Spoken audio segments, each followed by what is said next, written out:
जैसे आप मास्टर्स कर लेते हो, मैं एक बार लिंक भेज देता हूँ, रुको फिर कंटिन्यू करते हैं। तो इसका जो है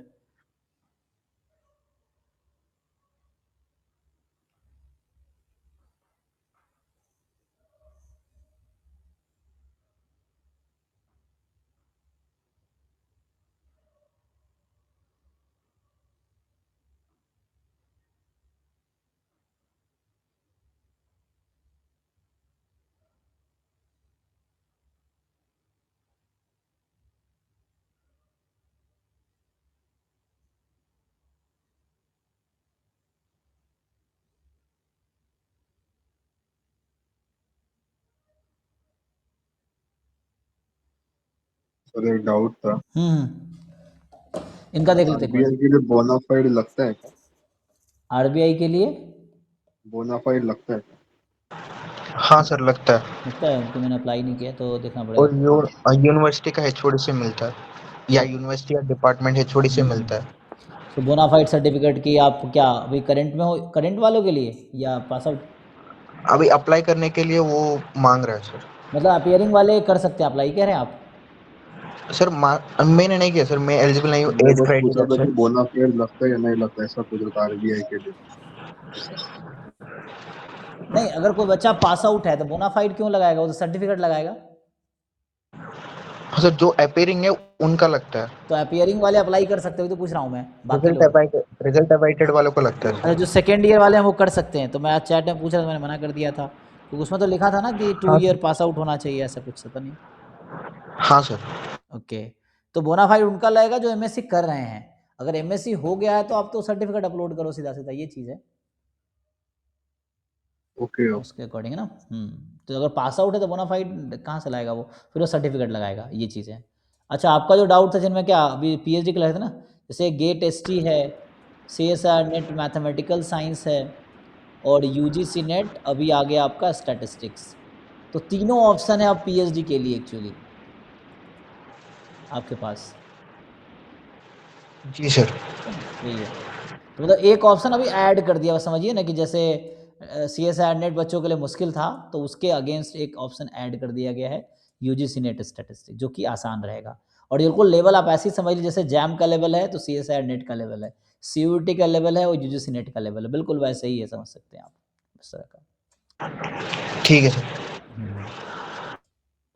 और गेट उसके बीच में है ना, जो गेट का लेवल है इन दोनों के बीच में होगा। सर ये नेट के स्कोर से भी आईआईटी में पीएचडी के लिए मिलता है क्या एडमिशन? हाँ मिलता है, जैसे अभी कुछ दिन पहले हमने इससे किया था ना, अंकित एक था, अंकित, हाँ अंकित यादव, उसको आईआईटी आईएसएम धनबाद में मिला है नेट के थ्रू।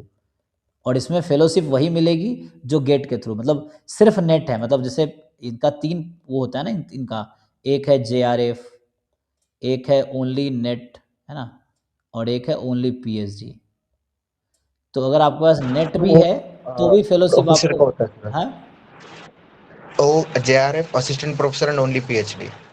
हाँ, नहीं तो सर अगर मल्टीपल क्वालिफिकेशन है तो कुछ एक्स्ट्रा बेनिफिट मिलता है क्या नहीं इंटरव्यू में आकर कभी? नहीं नहीं, कोई एक्स्ट्रा बेनिफिट नहीं।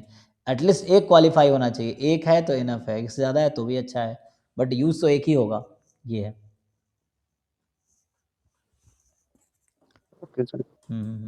तो नेट के थ्रू भी मिलता है, अगर नेट क्वालिफाई करते हैं, नेट मतलब जस्ट जो लेक्चरशिप आई थिंक उसके थ्रू भी मिलता है। ओनली पीएचडी कैटेगरी में भी अब मिलता है, तीनों अब मिला तो है उसको, उसका किस सर आईएसआई में यूजीसी वाला लेगा वैसे भी, मतलब गेट और सीएसआईआर पे थोड़ा बहुत लेते हैं अभी।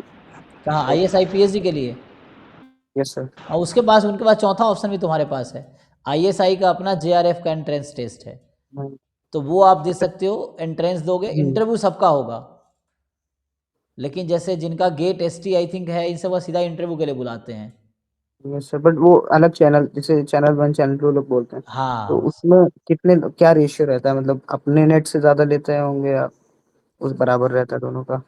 नहीं नहीं, उनका आप देखना पड़ेगा इंटरनल पॉलिसी का, इंटरनल तो नहीं पता मुझे, वो फैकल्टी वैसे बता सिर्फ पाएंगे। पिछले साल तो आईएसएच जेआरएफ से ही लिया था एडमिशन, गेट या यूजी सीएसआर से कुछ नहीं लिया था एडमिशन। अच्छा, मतलब सबको जेआरएफ ही देना पड़ेगा, ऐसा था? हाँ सर, बट कंपैरेटिवली गेट से भी आसान था आईएसएच जेआरएफ, अगर कॉन्सेप्चुअल स्ट्रांग है तो आईएसएच जेआरएफ इजी है, क्योंकि इसमें ज़्यादा न्यूमेरिकल्स नहीं है, बट ओनली कॉन्सेप्चुअल वो पूछ रहे हैं। जो भी मास्टर्स में कर रहे हैं हम उस पर ही ज़्यादा एम्फोसिस कर रहे हैं। ओके, हाँ तो मतलब उनका अपना एक एंट्रेंस टेस्ट होता है ISI का, JRF एंट्रेंस टेस्ट। बट मैं कह रहा हूँ जैसे आपके पास गेट है, गेट से पता नहीं लेते नहीं लेते पता नहीं मुझे, लेकिन UGC net CSI net GATE भी लेते होंगे, तो ये सब भी ऑप्शन है। इसे फैकल्टी को अप्रोच करोगे तो वो आपको बता देंगे क्या प्रोसेस है, बट दे एक्सेप्ट। बट उनका अपना एंट्रेंस टेस्ट भी है JRF, तो ये उनके लिए है जिनका कुछ भी नहीं है, मान लो गेट भी नहीं है, नेट भी नहीं, कोई एग्जाम क्वालिफाई नहीं किया। अगर आप ISI JRF में क्वालिफाई करते हो, फिर इसके बाद इंटरव्यू होगा, तो उसके बाद फिर आपका एडमिशन हो जाएगा, तो फेलोशिप वही मिलेगी जो उन लोगों को मिलता है। ठीक है।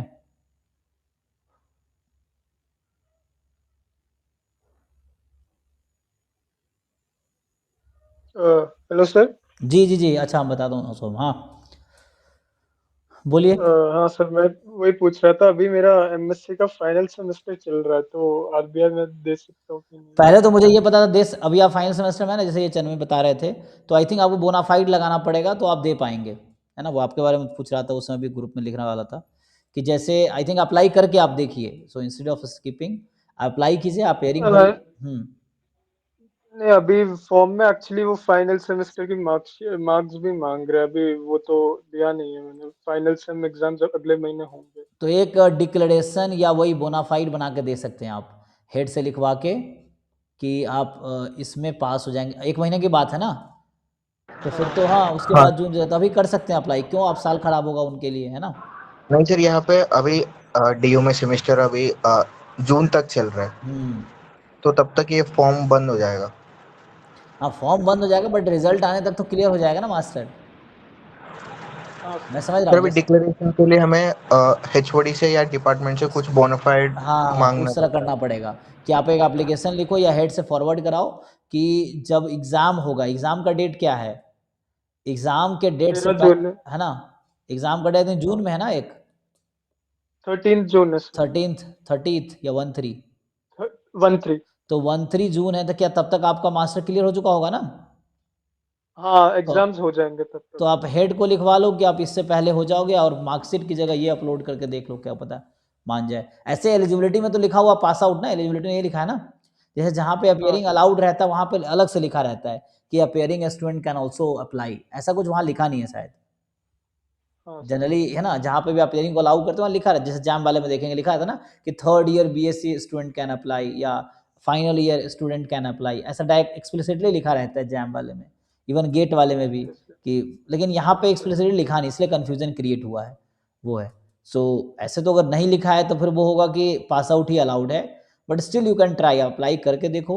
मार्कशीट की जगह एक आप डिक्लेरेशन या फिर आप एक बोनाफाइड बनवा लो वहाँ पे कि you are in the 2nd year and you are expected to complete by June, मतलब जब भी आपका है इस मंथ से एंड तक। तो एग्जाम से पहले तो आप सबमिट कर ही दो, एटलीस्ट इनका रिजल्ट तो कब आता है, अभी फर्स्ट फेज होगा, सेकेंड फेज होगा, तो 3-4 महीने बाद रिजल्ट आता है, तब तक तो आपके मास्टर हो चुके होंगे। सो आपको अलाउ होना यस सर। चाहिए, तो नेक्स्ट टाइम से ये ध्यान रखेंगे ये लोग, वैसा है कि भाई अपेयरिंग को भी अलाउ करना चाहिए। हाँ सर। तो आप ओके। अप्लाई कीजिए और उसमें आप बोनाफाइड या डिक्लेरेशन लगा दीजिए उसके फाइनल ईयर मार्कशीट की जगह, और हाँ चाहे सर, तो हेड से बोनाफाइड फॉरवर्ड, बनवा हाँ लूंगा। हेड से हाँ। फॉरवर्ड करा के साइन करा के आप अपलोड कर दीजिए। ओके। तो ये यूजीसी नेट के बेनिफिट्स क्या है देने के बाद, मतलब क्या क्या कहाँ पे मिलता है? हाँ देखिए, यूजीसी नेट जो अप्लाई, जस्ट यूजीसी नेट क्या हुआ ना, ये जस्ट जो अभी आपने देखा होगा ना, क्या है, Indian academy of statistics and data science, ये एक एकेडमिक एडमिनिस्ट्रेशन, क्या नाम है इसका पूरा, एक मिनट, इसका नाम है एसोसिएशन, सॉरी शॉर्ट फॉर्म, ये पूरा नाम वो है Indian association of statistics and data science. ये एक एसोसिएशन है, एसोसिएशन मतलब क्या होता है, एक ग्रुप ऑफ पीपल है जो स्टैटिस्टिक्स से लोग हैं। तो इनका डिमांड ये था मेनली, जैसे यूजीसी नेट स्टैटिस्टिक्स में बता रहा हूँ अभी शुरू हुआ है, क्यों शुरू हुआ है, उससे पहले CSIR नेट मैथमेटिकल साइंस था, तो जो इसका यूज़ है वही इसका यूज़ रहेगा, दोनों का यूज़ वही है, वही आपका PhD admission, assistant professor job, main तो यही है। PhD एडमिशन में फिर वही JRF आपका जो मिलता है फेलोशिप, तो यही मेन तो यही 2 पर्पस है, PhD एडमिशन साथ में JRF होगा एंड असिस्टेंट को जॉब मिलेगा, यही दोनों है। तो जितनी जेआरएफ नेट से मिलती है उतनी इससे भी मिलेगी क्या, क्या थोड़ा हाँ कम नीचे होगा? नहीं, सेम मिलेगी। अच्छा, और सर आईआईटी में एडमिशन फॉर पीएचडी इससे होगा? हाँ दोनों से होगा, जैसे अभी क्या लिखा रहता है, अभी जब एडवर्टाइजमेंट आता है ना तो लिखा रहता है गेट क्वालिफाई हो या CSIR नेट क्वालिफाई हो। अब एक में एक और स्लैश लग जाएगा, ऐसा है एडवर्टाइजमेंट, ऐसा लिखा रहेगा आइदर यू क्वालिफाइड गेट और दिस ऐसा, वही है। तो सर इन दोनों में मेजर डिफरेंस क्या है, मतलब दो एग्जाम लेने का मतलब मेन पर्पस क्या है, ऐसा मतलब कुछ डिफरेंस है, दोनों सेम ही है? डिफरेंस है ऐसे तो कहोगे, जैसे क्या है ना, CSIR मेनली एग्जाम साइंस के लिए करवाती है ना, आप देखोगे अगर आप नोट करोगे अच्छा। तो UGC जो है, UGC 107 डिफरेंट सब्जेक्ट में एग्जाम करा रही है, और अगर आप उसका लिस्ट देखोगे, जैसे हम अगर चेक कर लेते हैं है ना, तो इसमें कोई साइंस का सब्जेक्ट नहीं होगा, लिस्ट देख लेते हैं वैसे कंप्यूटर साइंस है कुल मिला के, है। और कोई नहीं। हाँ और तो कोई जैसे ये है, ये रहा लिस्ट है ना, जैसे economics, political science, philosophy, psychology, history, anthropology, commerce, education, social work, defence and strategies, home science है ना, public administration, population studies, music, management, Maithili, Bengali है ना, हिंदी, कन्नड़ा, मलयालम, ये सब लैंग्वेज सारे हो गए, उर्दू, अरबिक, इंग्लिश, ये सब लैंग्वेज है, मणिपुरी है ना, ये सब लैंग्वेज है। एंड फिर adult education, physical education, Arabic culture and Islamic studies, Indian culture and all that. Arts related exam में? हाँ तो UGC जनरली जो दो चार कराती है, सब्जेक्ट हाँ साइंस के बस दो चार हैं, वो भी आधे साइंस है, ये साइकोलॉजी टाइप है। हाँ सर, इसमें ये 3 है, कंप्यूटर्स, इलेक्ट्रॉनिक्स और स्टैटिस्टिक्स। ओके। हाँ ये बस नया है। तो ये वो है जो जनरली CSIR नहीं कराती है, जैसे CSIR मैथमेटिकल साइंस को, जैसे अभी आप देखोगे इनका प्रपोजल जो था, तो ये 107 डिफरेंट सब्जेक्ट में UGC एग्जाम कराती है, वैसे जैसे CUET कितने सब्जेक्ट में कराती है, शायद 54 में कराती है ना, CUET ना 54 डिफरेंट सब्जेक्ट में होता है ना उसमें, तो वैसा है, तो वैसे ये भी है, लेकिन जैम सिर्फ 7 सब्जेक्ट में है। तो CSIR जो है वो सिर्फ 4 सब्जेक्ट में एग्जाम कराती है, ओनली 4 शायद ना, क्या बता रहा था, physical science, chemical science, mathematical science और एक अर्थ साइंस, ऐसा कुछ था ना। हाँ तो सर, एक लाइफ साइंसेस भी है, ल- 5 है। हाँ सर, 5 भी है लाइफ लाइफ साइंस। साइंसेस में आता ही है sir, earth science, okay, material science वो सब। तो इसमें 5 सब्जेक्ट में कराती है, साइंस के जो मेजर ब्रांचेज हैं। तो प्रपोजल ये गया था पहले, ये प्रपोजल बहुत पहले से गया था कि जो ये CSIR मैथमेटिकल साइंस है उसको 2 पार्ट में बांट दिया जाए, मतलब 2 पेपर बना दिया जाए, एक CSIR नेट मैथमेटिक्स से CSIR नेट स्टैटिस्टिक्स। ये प्रपोजल पहले गया था, लेकिन उन लोगों ने डिनाई कर दिया CSIR कि हम ऐसा नहीं करेंगे, तो इनका रास्ता बंद हो गया। तो दूसरा रास्ता खुला कि अब UGC को अप्रोच किया जाए, फिर उन्होंने फिर दूसरा रास्ता UGC को अप्रोच किया कि आप एग्ज़ाम स्टैट्स में करवाइए, तो फिर जाके UGC एग्री कर गई, ठीक है, तो ये बात हुई एक्चुअली। सर यूजीसी पैटर्न इतना अजीब है कि मतलब 50 क्वेश्चन तो एप्टीट्यूड के हो गए, उसमें अब स्टैट्स में कोई भी होगा तो बहुत ज्यादा कर ही नहीं पाएगा, तो मतलब ऑलमोस्ट आधे से ज्यादा वेटेज तो एप्टीट्यूड का हो गया। तो जो यूजीसी नेट क्वालिफाई करेंगे वो अच्छे एप्टीट्यूड होगा, बट स्टैट्स पता नहीं कैसा होगा, क्या ही रिसर्च होगा आगे। बट सर इसमें ये भी है कि 300 में से बाकी जो भी सब्जेक्ट्स है, कंप्यूटर साइंस या इलेक्ट्रॉनिक्स, उनका भी ये चलता है कि 300 में से 220 230 पेज मिलता है JRF। तो थोड़ा लेवल तो उतना ही रहेगा, लो रहेगा, हाँ लो रहेगा। तभी तो 300 में अगर कोई बंदा 200 प्लस स्कोर कर रहा है, तो मतलब आप तो समझ उसको रहे हैं ना। कैटेगरी 2 में हो जाएगा सर। तो दो कंप्यूटर बहुत ही थ्योरेटिकल टाइप आता है, बहुत मतलब लेंथी क्वेश्चंस होते ही नहीं है। 70, इवन सीयूटी हाँ में भी कंप्यूटर का कट ऑफ ज्यादा जाता है एज कम्पेयर टू स्टैट्स। हाँ हाँ, क्योंकि जैसे 150 को मतलब इंट्रोडक्टरी क्वेश्चन होगा, जैसे क्वेश्चन पढ़ो टिक करो, क्वेश्चन पढ़ो टिक करो, वैसा वाला ये यस हाँ, सर। स्टेज सेट जैसे बन गया ये। हाँ, तो बस आपको टिक करना है, देख क्वेश्चन पढ़ना है, या तो पता है नहीं पता रहेगा, कैलकुलेशन भी होगा बहुत माइनर कैलकुलेशन, जैसे CUET में रहता है बहुत छोटा सा, 1-2 क्वेश्चन रहेगा हायर कैलकुलेशन, अदरवाइज सब बेसिक कैलकुलेशन इंट्रोडक्शन टाइप रहेगा। तो वही है, पढ़ो टिक करो, इंट्रोडक्टरी लेवल के क्वेश्चन होंगे। SSC जैसा भी हो गया। हाँ उसमें भी ऐसा ही है, SSC में भी 200 क्वेश्चन आते हैं ना, शायद 3 घंटे का पेपर होता है, 200 क्वेश्चन आते हैं उनके, 50-50 4 कैटेगरी के, मैथ, रीजनिंग, इंग्लिश, GS, है ना, बस सही हो गया। हाँ, कि बस आप टिक, उसमें भी स्टैटिस्टिक्स का एक अलग से पेपर होता है ना सर, SSC में भी। हाँ हाँ वो उसमें JS, भी यही होता है। तो वहाँ भी ऐसे ही टिक करो, बस पढ़ो टिक करो, पढ़ो टिक करो, वैसे ही है। तो सर और ये IIT में जो आपने एक बार बताया था कि किसका अगर CG पे इतना होगा तो उसको डायरेक्टली एडमिशन मिलता है फॉर PhD, हाँ वो थोड़ा जानना था। हाँ, वो भी स्कीम ये होता है कि जैसे IIT की एक स्कीम ये है कि जैसे आपके MSc आपने IIT से किया और 8+ CGPA है आउट ऑफ 10, 8 से ज़्यादा, तो आपको कोई नेट गेट देने की झंझट नहीं है। ये आपकी एक अलग एलिजिबिलिटी है अप्लाई करने के लिए। जैसे अप्लाई करने का नेट चाहिए, गेट चाहिए, कोई एक, मतलब UGC नेट, CSIR नेट या गेट, अब 3 है।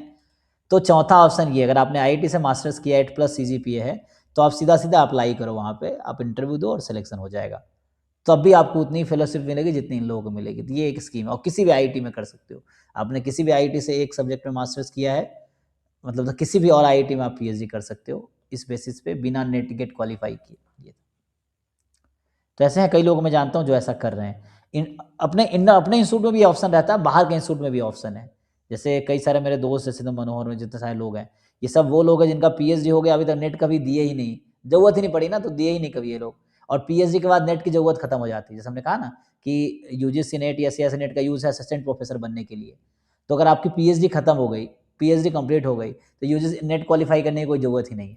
मतलब PhD हो गई तो नेट का मतलब रिक्वायरमेंट खत्म हो गया। मतलब असिस्टेंट प्रोफेसर बनने के लिए नेट की रिक्वायरमेंट तब है जब तक PhD नहीं हुई है। MSc प्लस नेट, ये एलिजिबिलिटी है अभी। मास्टर्स पर डिग्री वो कभी प्रोफेसर नहीं बन सकते बिना PhD के, अगर मतलब प्रमोट होके इन फ्यूचर, अगर PhD नहीं है तो? हाँ, वो कुछ उनका प्रमोशन का क्राइटेरिया रहता है, यस, तो ऐसा कुछ है।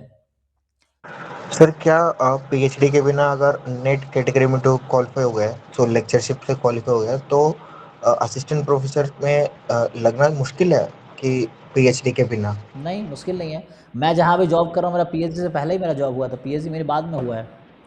मतलब इन द सेंस PhD का प्रोसीजर में थीसिस सबमिट कर दिया था मैंने। अब थीसिस सबमिट कर दिया तो तब तक डिग्री कंप्लीटेड नहीं माना जाता ना। थीसिस सबमिट किया हाँ। आपने, थीसिस रिव्यू में जाती है। जैसे मेरा थीसिस रिव्यू 10 महीने लग गए, तो मैंने थीसिस सबमिट किया था अगस्त 2024 में, और मेरा आया था अप्रैल 2025 में, वो होके रिव्यू होके, तब जाकर डिग्री मिलती है ना उसके बाद। तो मैं जब 2 जगह उससे पहले जॉब कर चुका था, अप्रैल 2025 से मेरा डिफेंस हुआ था, उससे पहले मैं 2 जगह जॉब कर चुका था, तो तब तक मेरा PhD काउंट नहीं हो रहा था। मास्टर और नेट के बेसिस पे मैंने 2 जगह जॉब कर ली है, ऐसा। सर आपका रिसर्च इंटरेस्ट कौन से टॉपिक में था? मैं काम करता हूँ ब्रॉड एरिया, जैसे डिसीजन थ्योरी है, उसके अंदर जाओगे तो रिलायबिलिटी से रिलेटेड है, उसके अंदर भी थोड़े एंट्रोपी एक्सट्रोपी, एक टॉपिक है मेजर ऑफ अनसर्टिनिटी, उस पर काम करते हैं, तो रिलायबिलिटी में आता है, कह सकते हो आप। ये है। सर अभी अगर हमें करना है तो अभी जैसे हम इस सेमेस्टर के बाद हमें एक ऑप्शन मिलेगा रिसर्च एंड डिसर्टेशन का। तो अगर जब हम प्योर रिसर्च सुनेंगे तो प्योर रिसर्च करना पड़ेगा 3rd semester and 4th semester, हाँ। जहाँ पे हमें पब्लिश भी करना होगा पेपर्स कुछ। हम्म। तो ये कौन सा एरिया पे ज्यादा रिसर्च हो सकता है या कुछ किसी भी है? एरिया पे नहीं हो आइडिया सकता है, आप सर। जिस पे करना चाहो उस पे हो सकता है। जैसे अभी थी, जैसे आप कह रहे हो ना, एक स्टूडेंट थी अभी हाँ central sir. University of Rajasthan से, वो सुराज है ना, वहाँ से मास्टर्स कर रही थी। अभी उसने 4th सेमेस्टर में शायद 20 क्रेडिट का सिर्फ प्रोजेक्ट था उसका, तो मेरे अंडर भी प्रोजेक्ट किए यहाँ से, मेरे यूनिवर्सिटी से। मतलब वो यूनिवर्सिटी ऑफ राजस्थान में, लेकिन मेरे यहाँ एक सेमेस्टर समझो हमारे यहाँ डेली आई है, और वो यहाँ प्रोजेक्ट किए यहाँ पे एक सेमेस्टर का, वैसा है। तो ऐसा ऑप्शन है 4th सेमेस्टर में ना, ENP के थ्रू ये है कि लास्ट सेमेस्टर में सिर्फ प्रोजेक्ट करना, प्रोजेक्ट किसी के अंडर भी कर सकते हो, कहीं से भी, वैसा है। तो उस तरह से आप कर सकते हो। टॉपिक तो आपको देखना है किस में इंटरेस्ट है। आप थोड़े पेपर्स पढ़ो, समझो, जो आसान लगे उस पर काम करो। तो उसमें क्या करना है, डिफरेंट फैकल्टीज़ के आप प्रोफाइल देख सकते हो, एरिया देख सकते हो, उस एरिया से रिलेटेड आप थोड़े पेपर्स पढ़ो। और वो पेपर देखो, एक इंट्रोडक्टरी लेवल पे आप थोड़े इजी पेपर भी लिख लोगे ना, तो उसमें पेपर की भी क्वालिटी होती है। हर लेवल का पेपर होता है रिसर्च पेपर ना। जैसे आप फॉर एग्जांपल IITs में हो गया, या बड़े बड़े इंस्टीट्यूट, ISI फॉर एग्जांपल, तो आप वहाँ ऐसे ऐसे प्रोफेसर मिलेंगे जिन्होंने ज़िंदगी में 10 पेपर ही लिखे हैं, लेकिन उनकी क्वालिटी इतनी है कि 1000 पेपर के बराबर है, तो वैसा भी है। तो उस तरह की चीज़ें भी हैं, यहाँ क्वालिटी भी बहुत है ना, इंपॉर्टेंट है रिसर्च में। और जैसे एक लो लेवल के पेपर आप चाहो तो 1000 लिख दो, ऐसे लोग भी आपको मिल जाएंगे। जैसे एग्जांपल के लिए मैं उनको डिमीन नहीं करना चाहता, बट आप यूट्यूबर जानते होंगे जो सर हैं, कौन है, डॉक्टर, स्टैट्स में कौन है वो, जो शॉर्टकट मेथड बहुत बताते हैं सर, अरे क्या नाम है उनका, कहाँ पे सर? यूट्यूब पे है ना, स्टैट्स के एक यूट्यूबर हैं, और बहुत वीडियोस डालते रहते हैं नेट उठ के, मैं बता देता हूँ। हरीश गर्ग। हरीश गर्ग एक्चुअली, डॉक्टर हरीश जी गर्ग को आप देखोगे तो उन्होंने 2010 हाँ में PhD किया है, ठीक है। अभी कितने जी साल, सर। 16 साल PhD किए हुए हैं। उनका रिसर्च पेपर आप देखो, 500 से ज़्यादा पेपर लिख दिया उन्होंने। मतलब पिछले 16 हाँ साल में या 16 से 20 साल में उन्होंने 500 पेपर लिख दिए। तो आप एवरेज लगा लो कि 20 साल में कोई बंदा 500 पेपर लिख रहा है, तो एक साल में कितने पेपर लिख रहा होगा वो? 30 पेपर हाँ कम सर, से यहाँ कम पे 20 भी एक प्लस, प्रोफेसर है। 20 प्लस है। अब 20 प्लस पेपर लिखना होगा, एक साल में कोई 20 प्लस पेपर लिख रहा है, इसका मतलब वो एक महीने में कम से कम दो पेपर तो लिख रहा है ऑन एवरेज। तो आप सोचो हाँ किस सर। लेवल की क्वालिटी डिलीवर कर पाएंगे वो एक महीने में 2 पेपर लिख रहे हैं। मतलब जैसे एग्जांपल दे रहा हूँ, तो उस तरह की चीजें हैं। और हाँ सर, आपको यहाँ पे भी एक प्रोफेसर है जिन्होंने पिछले 5 साल में 150 से ऊपर पेपर लिखे हैं। तो इसमें मैं ये बोल सकता हूँ कि जिनके बहुत ज़्यादा पेपर, उनकी क्वालिटी एवरेज होगी या लो होगी, क्योंकि बहुत हाई क्वालिटी पेपर लिखने के लिए हाई बहुत ज़्यादा टाइम लगता है, रिव्यू प्रोसेस वैसा होता है। जैसे कुछ पेपर है 1 साल 2 साल 3 साल भी लग जाते हैं रिव्यू में, ऐसे भी हैं, है ना। तो उस तरह से हैं, हाँ बट ये सर, नहीं कि सबको मैं अभी जनरलाइज नहीं मैंने कर रहा हूँ, बट इस तरह की चीज़ें हैं। रिसेंटली मैंने एक वो एब्स्ट्रैक्ट बना के गया था एक प्रोफेसर के पास। उन्होंने बोला कि अगर तुम्हें रिसर्च में जाना है तो एक प्रिडिक्टिव एनालिटिक्स में काम मत करो, मॉडल फिटिंग पे काम करो। और वो क्या था कि मेरे को वो उसका सोर्सेस नहीं मिल रहा है सर कि मॉडल फिटिंग का डेटा कहाँ से उठाए और प्रॉब्लम स्टेटमेंट कहाँ से ढूंढे। इसका लिटरेचर रिव्यू में बहुत दिक्कत हो रहा तो था। उसके लिए पहले उन लोगों को ढूंढो जो उस फील्ड में काम कर रहे हैं। तो आप किसी एक पर्सन को जानते हो जो उस फील्ड में काम कर रहे हैं? Sir do you know anyone who is working in that area? नहीं सर, ये समझ ही नहीं आ रहा है कहाँ ढूंढूं ये तो सब। मैं, तुम मुझे टॉपिक भेजना, मैं बता दूंगा कौन कर रहे हैं काम। वो ऑनलाइन सारी ओके पड़ी सर। हुई है, जैसे रिसर्च गेट है, गूगल स्कॉलर है, ये सब पे आपको बहुत सारे पेपर, टॉपिक डालो पेपर्स आ जाएंगे। फिर उससे रिलेटेड बहुत सारे लोग मिल जाएंगे आपको, रेफरेंस में इतने लोग होते हैं, तो उससे आप ढूंढ सकते हो ये।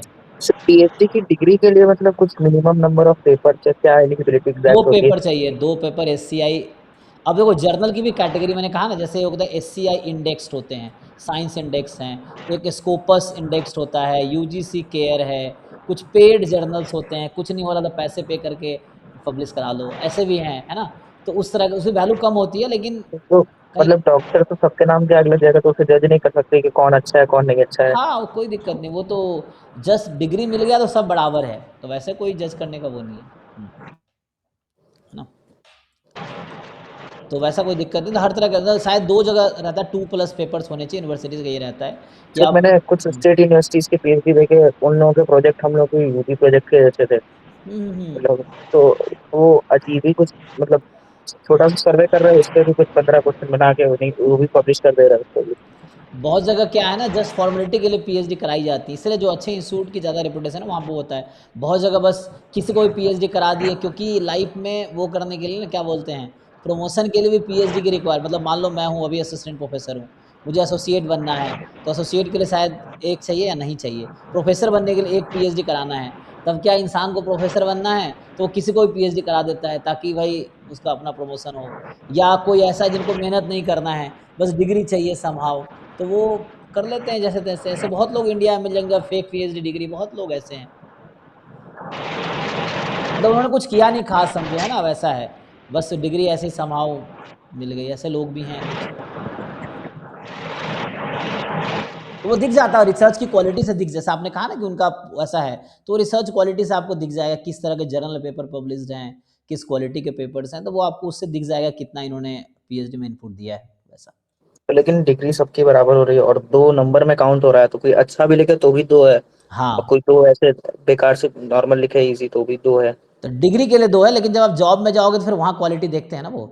जब जॉब के लिए अप्लाई करेगा कोई बंदा, 10 पेपर है लो क्वालिटी के, किसी के पास 1 पेपर है हाई क्वालिटी के, तो दैट मीन्स अभी रिसेंटली मैं देख रहा था, एक लड़की है कोई, जिन्होंने जस्ट IIT कानपुर से पिछले साल PhD किया, अभी उन्होंने IIT इंदौर में एज अ फैकल्टी ज्वाइन किया, सी जस्ट हैव 3 रिसर्च पेपर्स, मेरा 10 पेपर है, मैं सेंट्रल यूनिवर्सिटी में हूँ, उसके बस 3 पेपर्स हैं, एंड सी अभी IIT इंदौर ज्वाइन किया एज अ फैकल्टी। तो क्वालिटी भी इंपॉर्टेंट है ना, ऐसी चीज़ें। वैसे तो मतलब ये सब चीज़ जॉब के दौरान देखते हैं आपके पेपर कितने किस में पब्लिश्ड हैं, फिर आप पेपर की क्वालिटी क्या है, फिर वो पूछते भी हैं जो किया है उसमें क्रॉस चेक करते हैं कि आपने किया है किसी और ने किया है, फिर फर्दर वो आपके रिसर्च पेपर से क्वेश्चंस किए जाते हैं, तो अगर उनको लगता है कि आप जेन्युइन हो तो सर जॉब उसमें भी मिलेगी। कुछ होता है ना, हम्म। सर उसमें भी एपीआई स्कोर करके कुछ होता है ना। हाँ API तो होता है कि मिनिमम रिक्वायरमेंट, जैसे मान लीजिए नेट क्वालिफाइड है तो 2 पॉइंट मिलेंगे, JRF है तो ऐसे 2-3 शायद रहते हैं, नेट JRF है शायद 3 पॉइंट है, ऐसा कुछ है। फिर पीएचडी है तो 30 पॉइंट, इस तरह से है ना। आपने अगर एक पेपर पब्लिश किए 2 पॉइंट है, किताब लिखे हैं 4 पॉइंट, ऐसा कुछ ऐसे करके कुछ पॉइंट्स हैं आपके रिज्यूम के अकॉर्डिंग, फिर उससे एपीआई बनता है कि आपका एपीआई इतना हुआ। जी तो सर। जैसे जैसे हायर एजुकेशन में जाते जाते फिर ऑब्जेक्टिविटी कम होती जाती है और इंटरव्यू वगैरह पे ज्यादा फोकस हो जाता है, फिर इंटरेक्शन बेस्ड। क्योंकि जॉब जो हायर लेवल पे वो इंटरव्यू ही डिसाइड करती है, कोई टेस्ट उस नहीं होता। जनरली आईआईटी है, एनआईटी है, आईएसआई है, इतने बड़े बड़े जो हायर इंस्टीट्यूट्स हैं, सब में सिर्फ एक इंटरव्यू होगा आपका, कोई टेस्ट उस नहीं होगा। जो सेंट्रल गवर्नमेंट के बहुत हाई लेवल के जो है ना डिप्यूटेड इंस्टीट्यूट्स हैं, आईआईटी, एनआईटी या सेंट्रल यूनिवर्सिटी है या आईएसआई है या टिफर या कोई भी, It's 12 तो o'clock. उसमें जस्ट आप अप्लाई करो, आपका स्क्रूटनी होगा, रिज्यूमे, पेपर्स, इन सब का शॉर्टलिस्ट होगा, आप इंटरव्यू दो, जस्ट एक इंटरव्यू के बेस पे आपका सिलेक्शन हो जाए, होगा या नहीं होगा उसके अकॉर्डिंग, सिर्फ एक इंटरव्यू होता है इसी से। तो वही चेक करते हैं मेनली आपकी जो क्वालिटी है ना वो, और फिर सब्जेक्ट नॉलेज कैसा है ना, पेपर क्वालिटी कैसी है, फिर पेपर आपने लिखा तो टॉक देना पड़ता है ना। तो वैसा मतलब एक टॉक वहाँ इंटरव्यू से पहले एक टॉक भी होता है, मतलब टेस्ट की जगह टॉक होता है। टॉक इन द सेंस उसमें जाके आपको प्रेजेंट करना, आपके रिसर्च पेपर में आपने क्या लिखा, कैसे लिखा, तो वो एक प्रेजेंट करना होता है, उसमें क्रॉस क्वेश्चन करते हैं वो। तो ये जो प्रोसेस रिक्रूटमेंट का 2-3 स्टेप होते हैं। पहला जाके टॉक देना है आपको, तो टॉक देने में आप है ना प्रेजेंट करोगे अपना रिसर्च, देन ओपन होता है तो क्रॉस चेक करेंगे, फिर वहाँ अगर ठीक लगेगा फिर इंटरव्यू के लिए बुलाएंगे। फिर इंटरव्यू में 2-3 राउंड होते हैं कई बार, कि आपको एक फैकल्टी इंटरव्यू लेगी जहाँ जा रहे हो वहाँ, फिर दूसरा इंटरव्यू में आपका डायरेक्टर होगा या वाइस चांसलर होगा। तो इस तरह से कुछ, लेकिन है ना इस सब में यही इंट्रैक्शन ही मेनली सिलेक्शन का वो रहता है, मतलब जजमेंट क्राइटेरिया रहता है। इंट्रैक्शन के बेस पे ही सिलेक्शन होगा या नहीं होगा। ये हाँ, आई थिंक चैट में कुछ आंसर था ना एक, I am working on probability in distribution progressing, okay, probability in distribution progress क्या progressing, not published but it will good. अच्छा है, हाँ कीजिए, बाकी कुछ हेल्प चाहिए तो वी कैन डिस्कस, वैसा है, ठीक है ना। तो यही सब चीज़ें हैं, बाकी तो